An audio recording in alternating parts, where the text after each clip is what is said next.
Another day, another highly disturbing serial killer Netflix project. Unless you've been living under a rock, you already know about Dahmer Monster, the Jeffrey Dahmer story. As the name suggests, not once but twice, the show's about the serial killer Jeffrey Dahmer. Unsurprisingly, the show has polarized the audience and the critics, and there are a lot of moral issues that it has raised. So today, let's break it down. First off, the ethical aspect. Listen, whether the show's good or not, whether you liked it or not, we'll get to that in a minute. But first, let's talk about the very obvious issue here, the families of the victims. Usually, based on true story shows are about giving the victims a voice, but this one's just cruel. This Dahmer guy isn't some cartoon villain from a century-old book now, is he? The people he killed and dismembered have families that are right here, watching this thing unfold in real time. And come on now, how is bringing their trauma to screen yet again a good idea? We don't know about everyone out there, but most people won't even want to relive the trauma of their SATs. Those nightmares where you're sitting in the hall and can't remember anything? No thanks. Now think about it. These people have lost their loved ones in the most brutal, helpless ways you can imagine, and now they have to experience their trauma all over again while the rest of the world watches their torment reenacted, cozy in bed with a little snacky snack. So yeah, the premise of this show just doesn't sit right with us. It most definitely is re-traumatizing the victims' friends and families instead of using their voice to fuel the show. Following up, the capitalizing of trauma. Alright, the show must be harmful for the real people involved, but here's what makes it so much worse. The families of Dahmer's victims weren't even contacted, let alone asked for consent or given a share of the profit. Eric Perry, cousin of Errol Lindsay, a 19-year-old brutally murdered and mutilated by Jeffrey, very clearly said that the show had pissed them off. Fair enough. According to him, they found out about the show just when everyone else did. Pissed suddenly sounds like an understatement, doesn't it? And hey, if there really isn't a way of making Jeffrey Dahmer content until the end of time, the least the creators of these projects can do is pay the families, right? It's their stories they're monetizing. Don't they deserve the benefits? Rita Isbell, Lindsay's sister, also commented that this show wouldn't feel so harsh and careless if the family has at least benefited from it in some way. Netflix really said, I get millions in profit. You get to live the worst thing that happened to you again. That's a deal whether you like it or not. But this show's only the recent one in a long line of true crime content that's flying high with the audiences. If there's one thing that this project's big scale has done, it's the light it's brought to the morals of true crime entertainment. And whether it's your cup of tea or not, it's just no doubt a very sick concept, isn't it? Making money off of nightmarish stuff that people have been through? We say it is. Up next, Netflix and Broken Promises. It's the same story all over again. According to the creators, their show is supposed to be about the victims and the systemic injustices that allowed such evil to continue. Yeah, well, we don't know about you, but we think a show called Dahmer Monster, the Jeffrey Dahmer story, might just be about,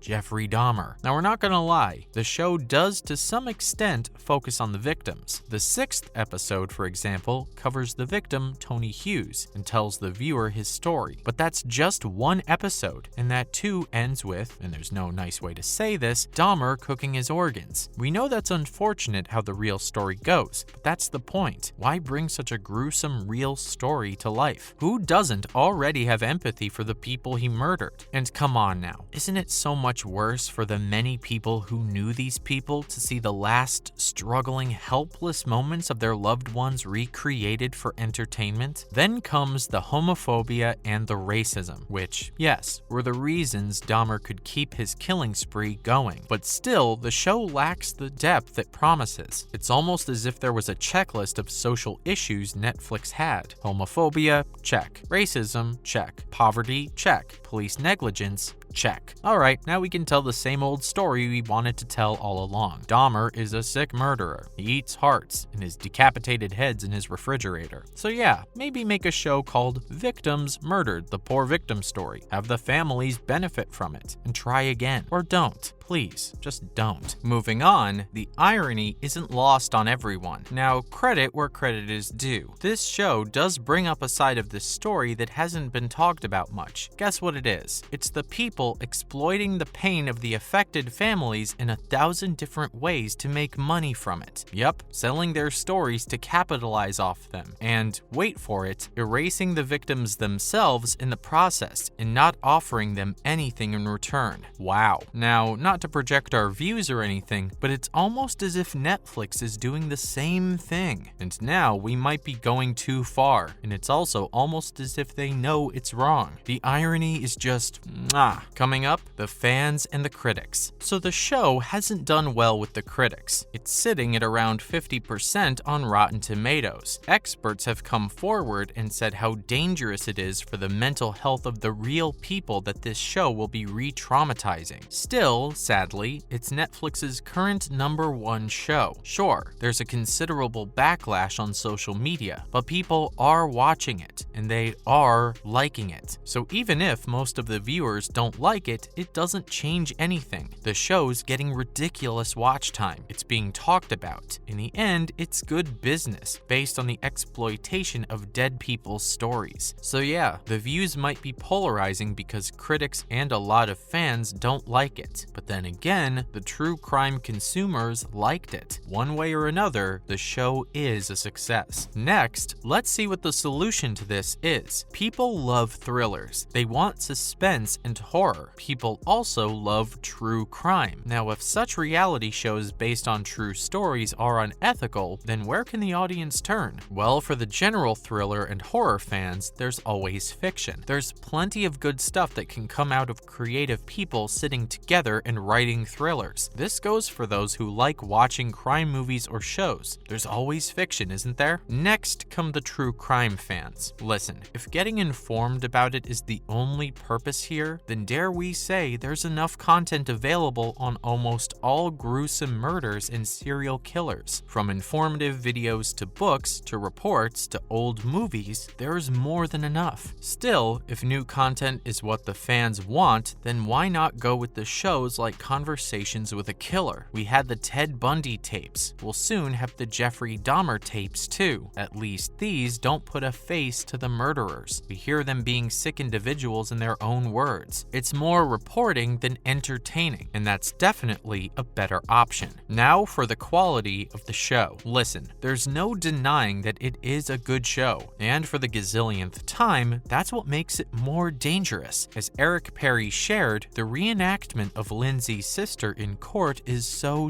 real. And of course, that does no favors to the real people who lived that experience. The acting is out of this world. From Evan Peters to the next door neighbor, Glenda, played by Niecy Nash, everyone has done an unbelievable job. As a critic noted, the high production values and the realistic acting in today's Hollywood are blurring the lines between reality and cinema. Now, this is a good thing for most films and shows, but never for true crime stories. And to leave everything else behind, the big question is, how is this productive? If someone's enjoying this show, isn't that dangerous enough in itself, even if you remove the fact that it's based on real events? Media has a strong impact on minds, and nobody needs to see brutal murder and mutilation in TV shows. Now, we're no behavioral experts, but something tells us we need more of the cheesy 90s style rom-coms and less of the serial killers on our screens. Lastly, the Dahmer content surplus. Do you know how many Dahmer adaptations we've got now? 6. How many Clifford the Big Red Dogs? 1. Add to that the many documentaries and reports, and we'll have enough content to last us a lifetime. We do not, as a society, need to see more of Jeffrey Dahmer in those serial killer special glasses. That said, we can be sure to see more movies and shows in the future, because unfortunately, it sells. All things considered, this show was not needed. We rest our case. That's a wrap for this video. What are your thoughts on the new Dahmer show? Do you think we need more of this content? Let us know in the comments below. Don't forget to give this video a thumbs up and subscribe to our channel channel for more videos like this. See you in the next one.